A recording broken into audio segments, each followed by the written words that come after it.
Hello guys, আপনারা এই জীবনে কত মানুষই দেখছেন, মনে হয় আমার মতন মানুষ দেখেন নাই। যারা ফেসবুকে এসে সত্য কথা বলে দেয়, নিজের সংসারের কথা বলে দেয়, নিজের ব্যক্তিগত কিছু ব্যাপার আছে এটি বলে দেয়। জীবনের প্রথম মনে হয় এরম দেখলেন, আপনারা মনে হয় আগে এরম দেখেননি। মানুষ যখন বেশি কষ্টে থাকে, যখন মানুষ কষ্ট থাকে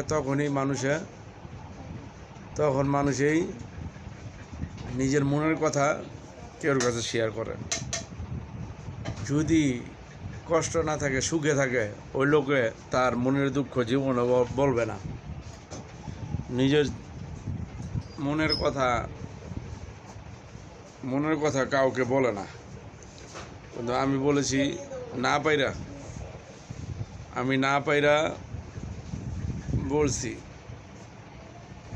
তাই গাইস, আপনারা আমার জন্য দোয়া করবেন। আল্লাহ পাক মানুষের সমস্যা সবসময় রাখে না।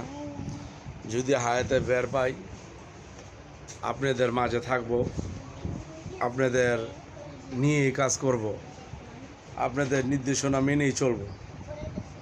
ফেসবুকে আমার কোনো শত্রু নাই, সবাই আমার বন্ধু।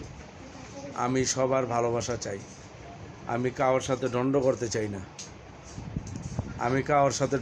চাই না। আমার সাথে কেউর কোনো শত্রুতা নেই।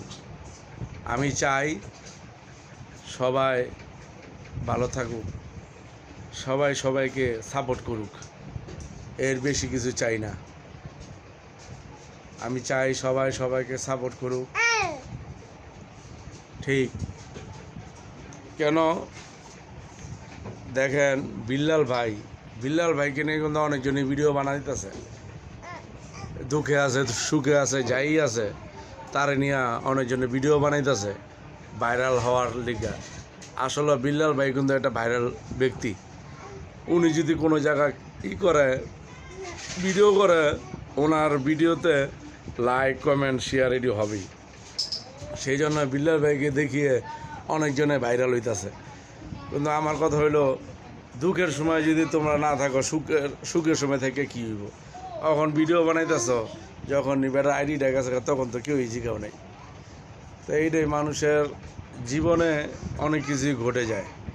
তা আমরা সবাইকে বলবো, যারা কন্টেন্ট ক্রিয়েটার আছে, বিল্লাল ভাইকে নিয়ে ভিডিও বানায় না, তার মনটা খারাপ।